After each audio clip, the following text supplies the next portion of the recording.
This video is made possible by Second Call Defense. Second Call Defense provides immediate, upfront legal protection for a member who is forced to use any legal weapon for self-defense. So protect yourself today with Second Call Defense. I did. You'll find the link in the description.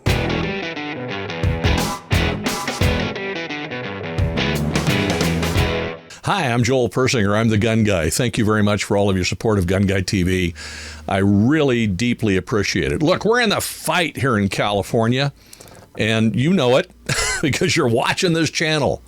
But before I go to Sam Paredes and we talk about the fight, I want to share something with you that might bring some perspective to it all. I've owned, I think the business that we own now is our sixth business that we've owned. We owned a real estate brokerage. We've owned a gun store many years ago. We owned a computer company many years ago, and so on. And I've owned a bunch of different things over the years. And in a process of all that, I've had to learn how to negotiate things. There's a technique I call the inflatable clown. And I'm describing this for a reason, because once I describe it, you'll go, oh, that's where we are. You may remember as a kid, you could get the inflatable clown with the weighted bottom, and then you could bop it, right? You could bop it, and it would swing back, and then it would come back at you. And then you could bop it again. Well, that's actually a negotiating technique, and I've used it for many, many years.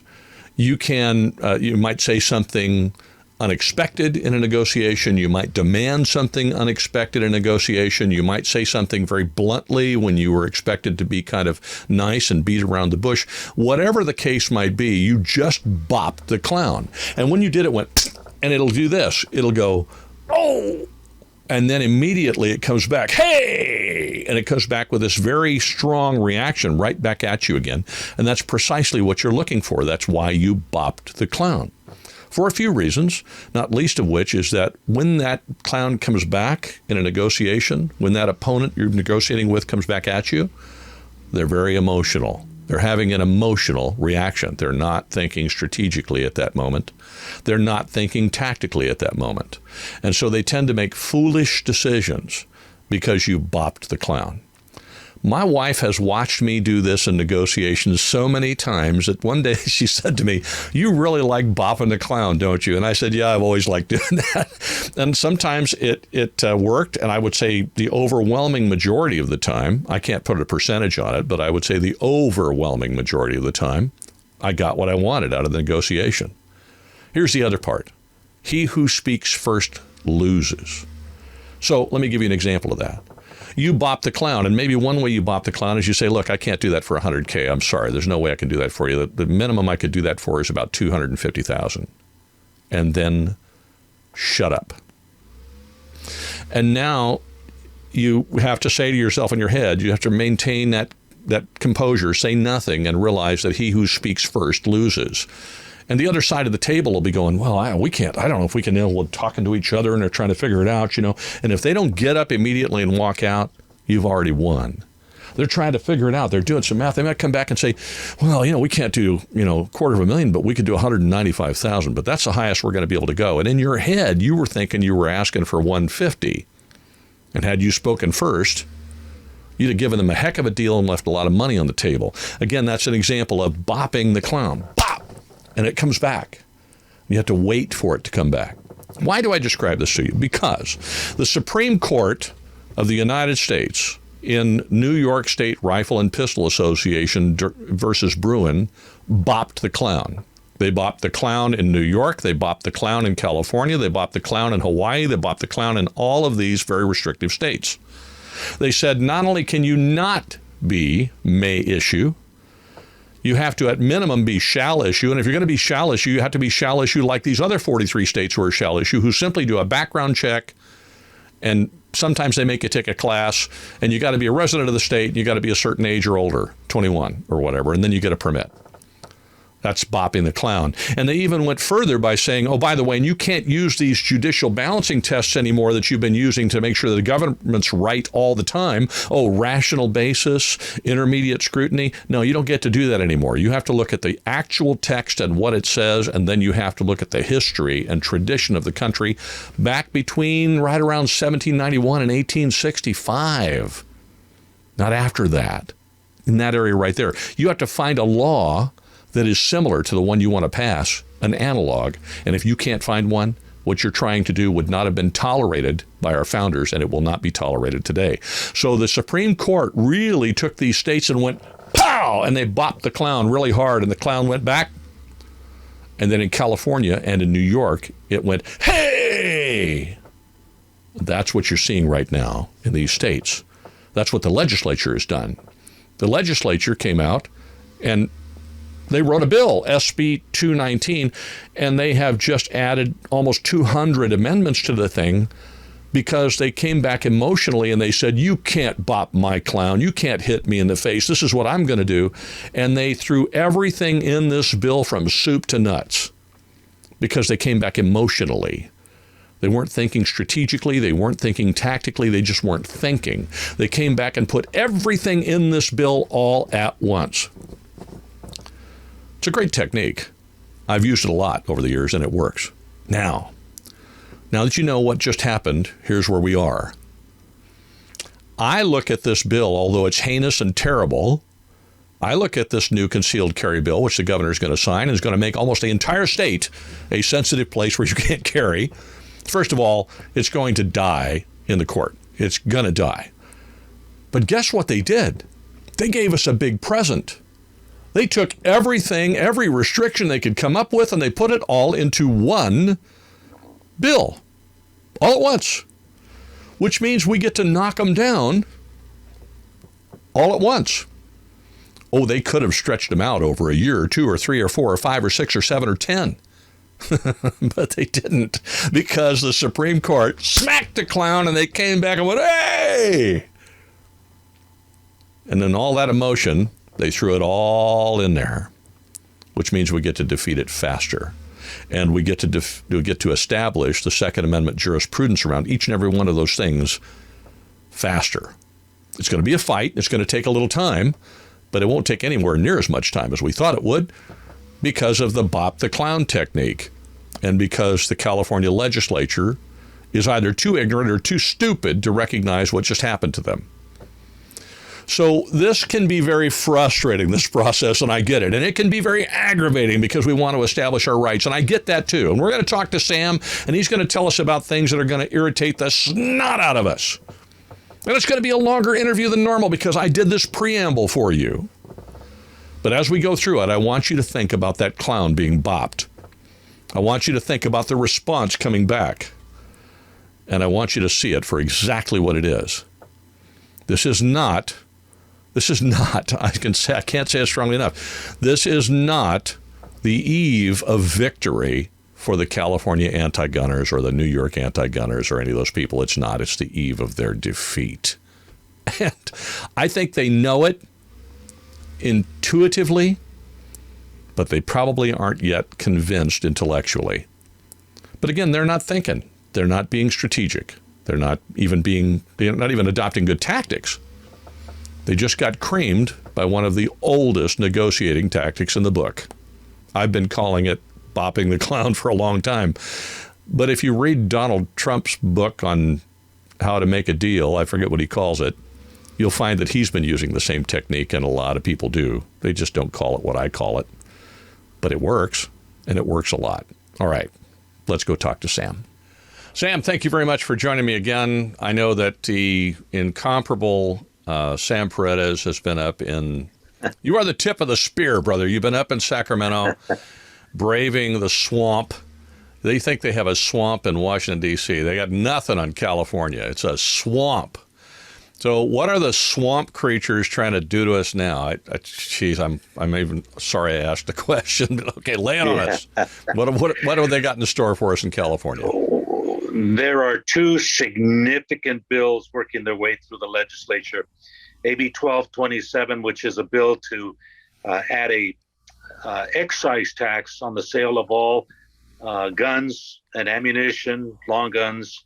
So on top of every fee that you pay, in other words, you buy a gun or you buy ammunition, you pay sales tax. You pay for your dross fee. Any other fees that the dealer might levy on you. And then they put the excise tax on top of that whole number. And wait a minute, they're taxing the taxes. Yes, they are. Jeez. And Joel, Yeah. this was a late amendment. They at first they weren't taxing the taxes, but then they amended it to make sure that they tax the taxes too. So it's a bill that the author, Assemblyman Levine, has been trying to pass for about 2 years, and every year it's gotten shot down.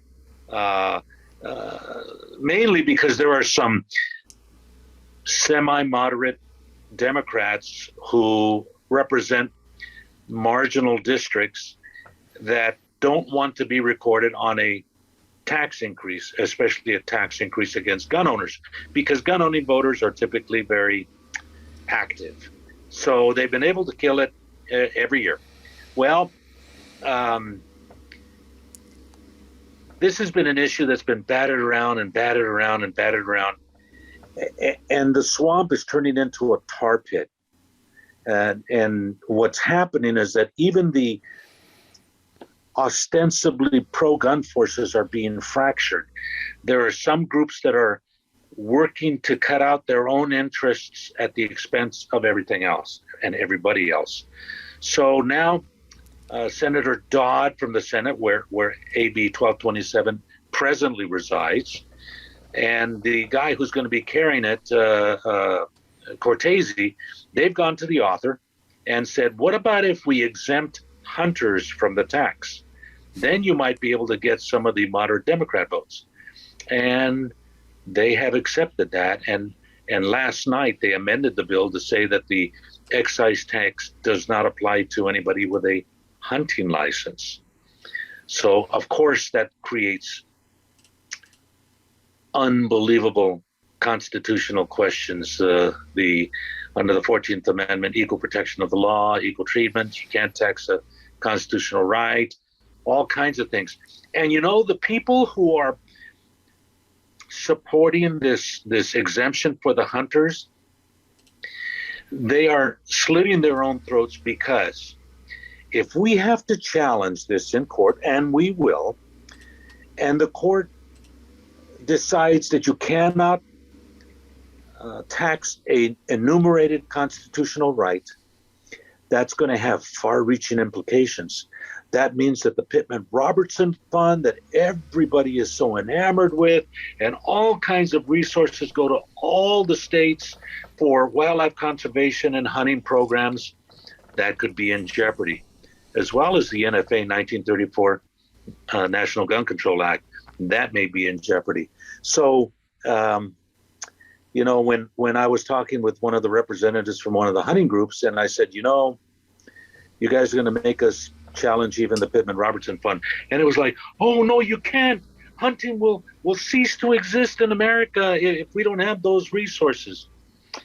Well, that's what happens when you tax a constitutional right. So that's 1226. That's one of the battles. And then I know, Joel, you're well aware of SB 918, which is yes. As a matter of fact, I was teaching the concealed carry course yesterday for the San Diego County Sheriff's Office, and trying to explain to the folks who were getting their new concealed carry permit or renewing their current concealed carry permit the various and sundry areas where, once the governor signs this, which I'm sure he's going to if he hasn't already, that they cannot carry. They all looked at me dumbfounded. And I totally get it, because one of the things I brought up was, I said, so you're carrying in, even if you're in a restaurant that doesn't serve alcohol, and the restaurant has put up the required sign saying, yes, guns are welcome here. You're having dinner at the restaurant, on the other end of the restaurant. And on the other side of the restaurant, you have no idea somebody has a heart attack or chokes on a chicken bone or something. And in comes EMS because they called them. Now suddenly, that's a building in which medical services are being provided, and you cannot carry there.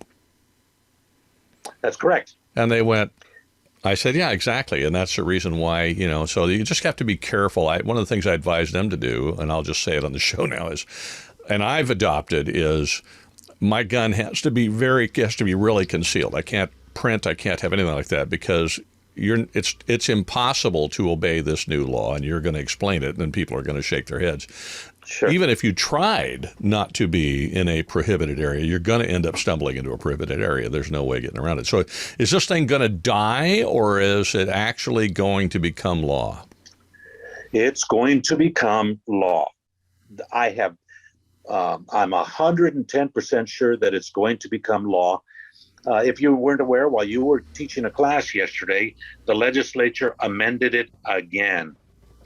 So they passed new amendments to it.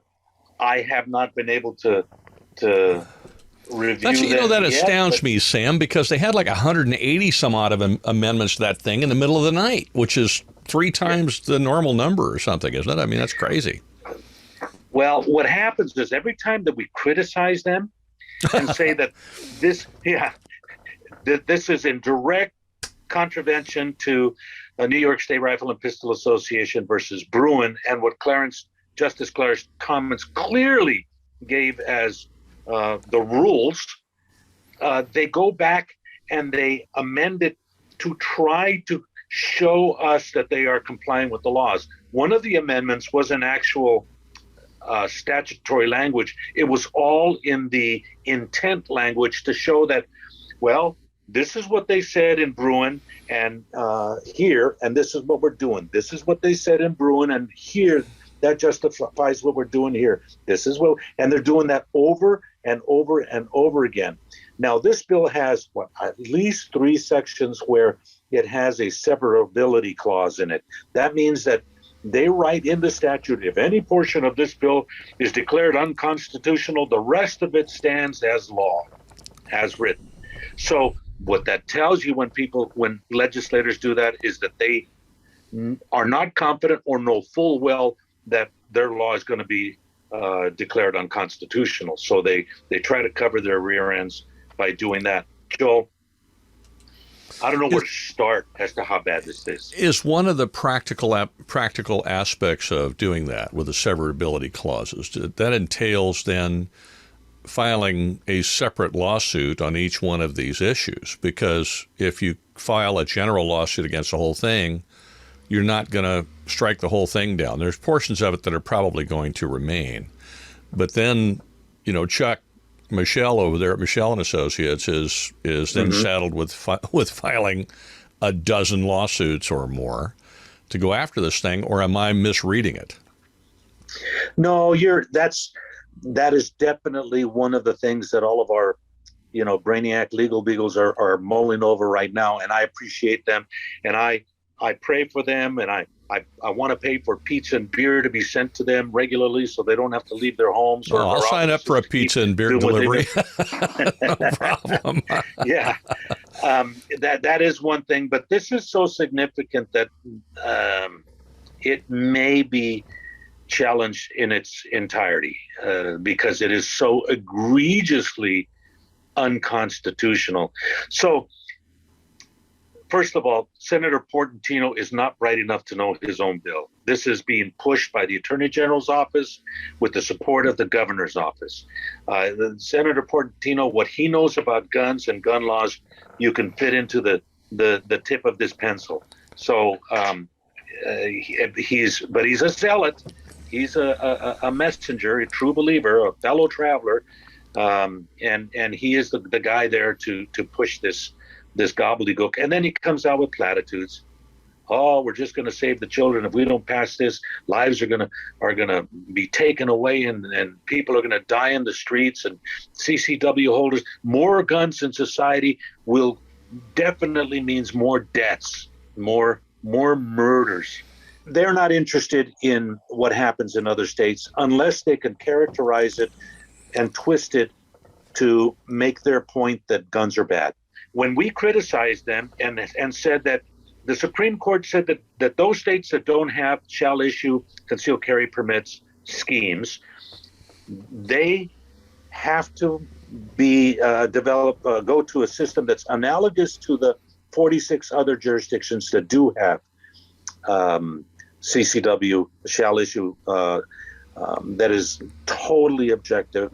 It's and you do this, you mark the boxes and you get it. Yeah, so essentially those other states, I've actually looked at them since the decision. 26 of them, I think there's 43 that are shall issue, 26 of which are constitutional carry. But they're like Arizona, they'll issue you a permit if you want one for reciprocity or for background checks or whatever. Correct.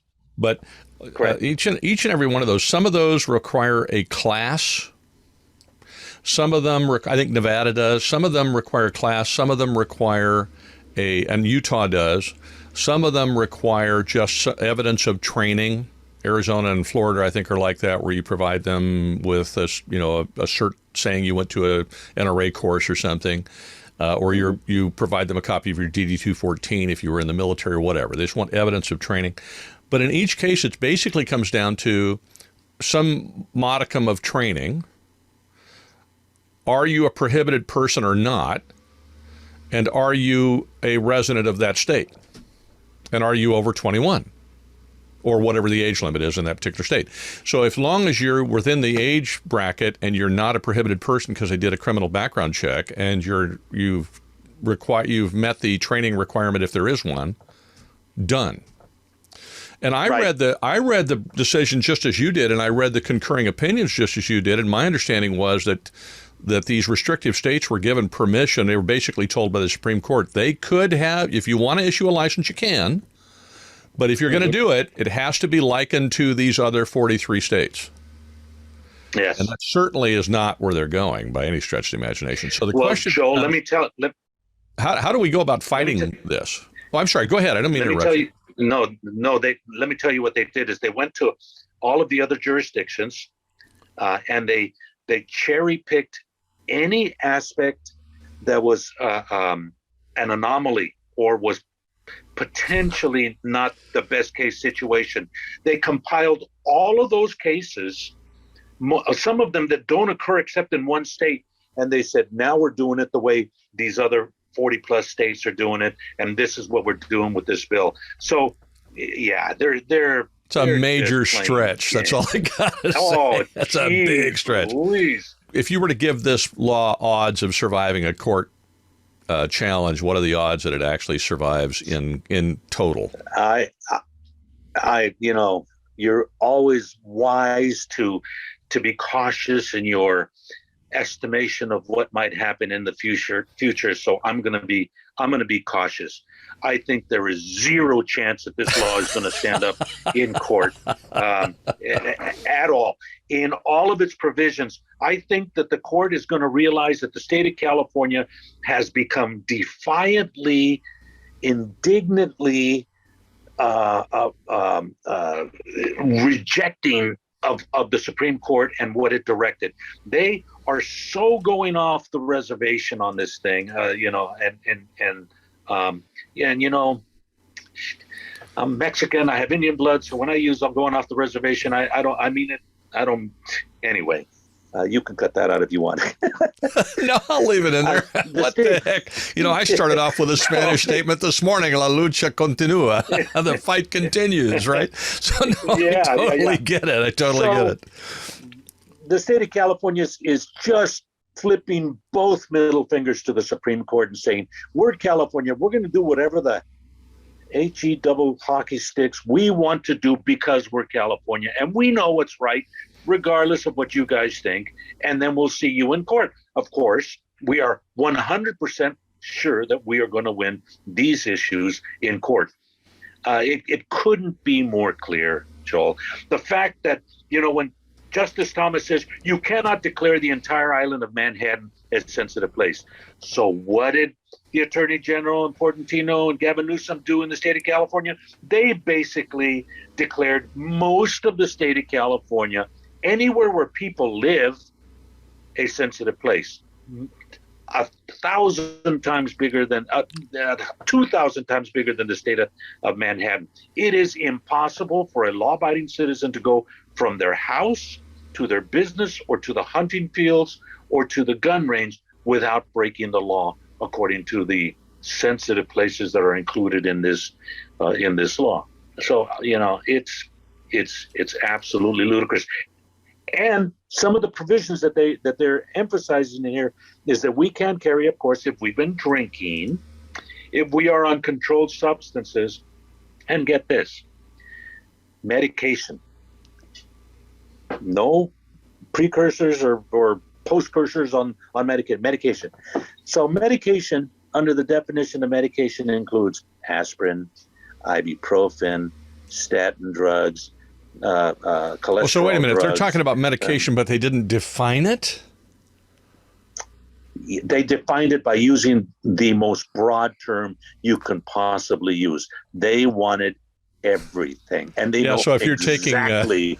you're taking a Z-Pack because you got a an infection, then you can't carry or whatever. Yeah. Jeez. Yeah. So you're taking heart medicine, you can't carry. You have a colostomy bag, you can't carry. You're recovering from cancer, you can't carry. You got a headache and you want some ibuprofen, you can't carry. It is insidiously horrific how far these guys are going. Yeah. Okay, so then the question becomes, first of all, my advice to you, this is not legal advice, but if you're watching this and you got a concealed carry permit and you're going to carry in California, is just, as I said, make sure the gun is concealed, very well concealed, because you're going to stumble into when this becomes law, which it will immediately, my understanding is, because it's got an emergency clause to it. So the minute the governor signs it, it will become law. So you got to make sure your gun's very concealed. You're not printing in case you stumble into a sensitive place, because trust me, you cannot avoid stumbling into one, even if you try. That's right. The other piece of advice I would give Californians who have concealed carry permits is if you have concealed carry coverage, contact that company and tell them, California just passed this law. If I'm inadvertently in a sensitive place and I have to defend myself, are you still going to defend me, or are you going to throw me under the bus? And get a written answer in an email from them or something so that you can actually use that. Because I think some of these companies might toss you under the bus.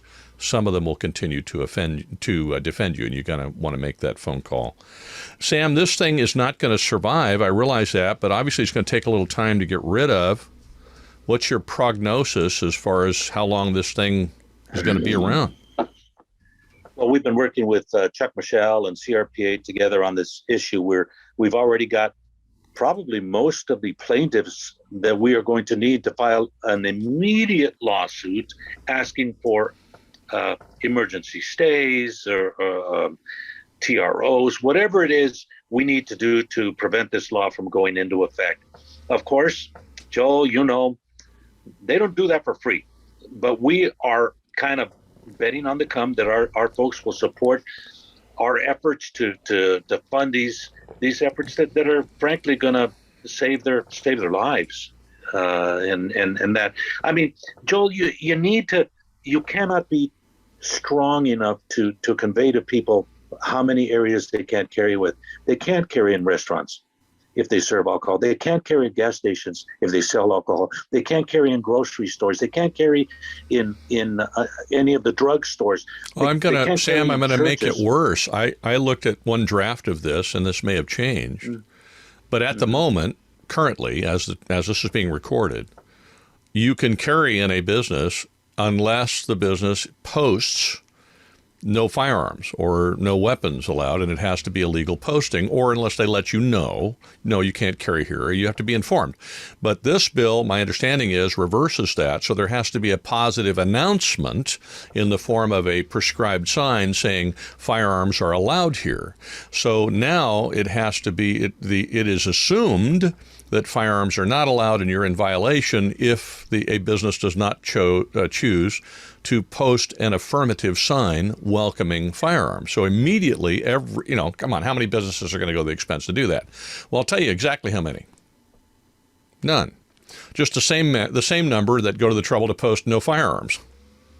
None. In fact, most businesses won't even know they're supposed to do that, even if they feel like they want you to be able to carry a gun in the place. So immediately, all places of business are going to be null and void. And then if you're walking into a strip mall, and in the strip mall there happens to be a dentist office or a doctor's office or a nurse practitioner's office or something, well, that particular building has a medical facility, so you can't be even in the parking lot. This is how insidious and insane it is. So I'm glad to hear that Michelle and Associates and the rest of you are working on it. Yeah, Joel, it's even actually worse than that. In the past, if you walked into a place that said we don't want CCW holders in our business, and you didn't leave, you'd be charged with trespassing. But it wasn't a crime. In this case, they're changing it. If you go into a business that does not have the sign conspicuously posted, or a church or someplace like this, you're committing a crime. You will be charged with a misdemeanor for doing that if you are found to be carrying in one of these places that does not have a sign. They turned it into a crime. So it's insane. I mean, obviously 602 PC, which is trespassing in California, is a crime, but it's a misdemeanor and it's hardly ever prosecuted. And if you're told at present, if you're informed after you're there and you had no idea, and you simply say, I didn't know, of course, absolutely, I'll go ahead and leave, then that is not a crime. It's not a violation. But again, if you don't have the affirmative sign now, it's an immediate violation. There's no opportunity to step out and simply go out when somebody says something to you. You're stuck. So this is going to be a very interesting. To say that it's an overreach is beyond. I mean, it's the understatement of the century. I do have a question for you, and I think. Yes, sir. One of the things that, and it's probably not a question as much as it's a statement, but I'm wondering what your thoughts are. It seems to me that the minute the New York State Rifle and Pistol Association versus Bruin case came down, not just with regard to concealed carry, but also with the change in the process, getting away from the means-tested things, rational basis, intermediate scrutiny, and strict scrutiny, and moving to text, history, and tradition, that a lot of folks were of the opinion that the battle is now finished, we're done. And I just want to, I think we got to talk about the elephant in the room here. Yes. No, when I was joking around in Spanish saying the fight continues, the fight continues. I think in restrictive states, California, New York, New Jersey, these states like this, and even in states that aren't restrictive yet but might be, because a lot of folks are fleeing these states and moving to other states that are very, very constitutionally, they protect the Constitution, they're going to bring their lousy politics with them. I think there's a risk that you could have a risk there in places like Texas or Nevada or whatever, too. These anti-gun zealots are not going to lay down and take this. They're not going to quit fighting. They're going to keep trying to get another bite at the apple somehow, and we're going to have to keep going back to court and knocking it down every time they do. Even this bill, and again, please tell me if I'm wrong, but even this bill, which is heinous and that's a kind word for it, is going to get knocked down in court. Chuck has said so. You've said so. I've talked to 4 or 5 attorneys who have gone, oh, no, that won't survive. It's going to get knocked down in court. But the minute it does, the legislature will just go back and try to figure out where the holes are that are left and try to go after it again. And they're going to keep doing that. We're going to have to keep knocking them down until we've established such a strong base of Second Amendment jurisprudence that it's very, very difficult for them to do. And that's going to take time, and it's going to take money. And I think I'm right in that estimation. And if I am, gun owners need, if they want to be in this fight, they have to steel themselves for the fact that this fight is going to continue. We've made a lot of progress, and we've actually been given a great victory here, but now we have to go get it. Am I on track here? Spot on, my friend. What Bruin did is it laid the bedrock foundation for us to work from now on. They can't get under us on this issue. So that doesn't mean they're not going to try to throw rocks at us and throw boulders at us and throw sand and stuff like that, as we are on bedrock, and we will win. But we are going to have to continue to fight for those victories. So that's why you will hear from Chuck and CRPA and FPC and Gun Owners Foundation, Gun Owners America, Gun Owners California. You'll hear about all kinds of lawsuits that are already in the pipeline. And now some lawsuits that have been dormant that are now alive again, because they now have to be treated under the provisions of Bruin, under the text, history, and tradition concept, as opposed to the interest balancing context. So, yeah, the fights are there. We have to get into the fights in order to win our victories back. They're not going to hand us freedom and liberty and our Second Amendments to us in a basket. We have to go jerk it away out of their hands with malice aforethought. We have to go get it, take it away from them, and the more and more we do that, you're right, the better foundation we will build to where You'll have legislative council saying, you know what, you guys, you can't do this legislation you're talking about because it's already been declared unconstitutional. And if you just want to waste millions of dollars in taxpayer funds to fight lawsuits that you're going to lose, you're the legislators. You can do what you want, but that would not be a wise thing. As a steward of the public's resources, and maybe even for your future in an election. Okay, so I'm gonna close this out because we've been on quite a while, and let me just close this out with this. Unfortunately, in my life, because I went through a youthful period where I was angry a lot, I've been in quite a number of fist fights, and I've bent a few noses, and I've gotten my nose bent a few times. And what I've discovered along the way is that the person who's losing, which was sometimes me, not always, but sometimes, the person who's losing generally has a last gasp in there where they come up, if they're tough at all, they got some last flurry they're going to throw at you, and then they're done. What we're seeing from California right now is the last flurry of the fight. They got creamed by the Supreme Court of the United States. They got their head stepped on, they got kicked in the wrong place, and they got beaten up pretty badly by that decision. And they know it. They don't like it. And so now they've come back at us with that last flurry of whatever they got. And they're throwing every punch they got from every direction they got. And here's what that should tell you. We've got this fight won.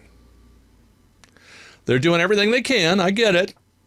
But like I said, I've been in it's embarrassing to say. I'm not proud of it. It's a fact. I've been in a lot of fist fights, okay, in my life. And it's not something to be proud of, but what it did is it taught me how this works. And it doesn't always work this way, but somebody who's determined almost always has some last flurry of something that they're going to throw at you before they're out of gas and they just can't do it anymore. That doesn't mean that after we win this battle on these bills, that this flurry of bills are doing with all this crap, that there aren't going to be more of them. There are. But every time we beat them in court again, we're going to beat them down more to the point where now they're on their butt.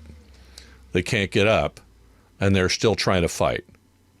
So as you see this playing out, my suggestion is that you be encouraged rather than discouraged, that you see it for what it really is, not what it isn't. This is not a coming victory for the legislature in the state of California. This is not a coming victory for the anti-gunners in this country. This is not a coming yay party they're going to throw when they finally take us out for the last and final time. It's none of that. This is their coming defeat, and they are just as aware of it as Sam and I are. You need to be aware of it too. So if there was ever a time to contribute, now is the time. If there was ever a time to be involved, now is the time. Every time I've won a fist fight like that and I've seen that last gasp, it was not time for me to sit down. It was time for me to wait for that gasp to go by and finish it. All I had to do was cover up enough to wait for it to go by and then finish it. That's where we are. That's where we are right now. We have to finish it. It's going to take money. It's going to take time. It's going to take perseverance, which I realize is in short supply in today's world. I don't know why. It's going to take the ability to be tough when the going is tough. And we're going to have to just never quit. So there you go. That's it. All right. Last word, Sam. It's all you. Go. Hang on a second. My goosebumps are I have to go down a little bit so that I can compose myself and say thank you. Thank you. You are spot on. And man, I got your six, buddy. I want to be in a fight with you, not against you. And that's well, I don't want to we're be in doing any together. fist fights. I'm an old man. Now I'd lose every last one of them. I was a much younger guy back then. No, I'm not calling anybody out. I don't want any fist fights. Yeah. Hospital stays are not something I'm looking forward to.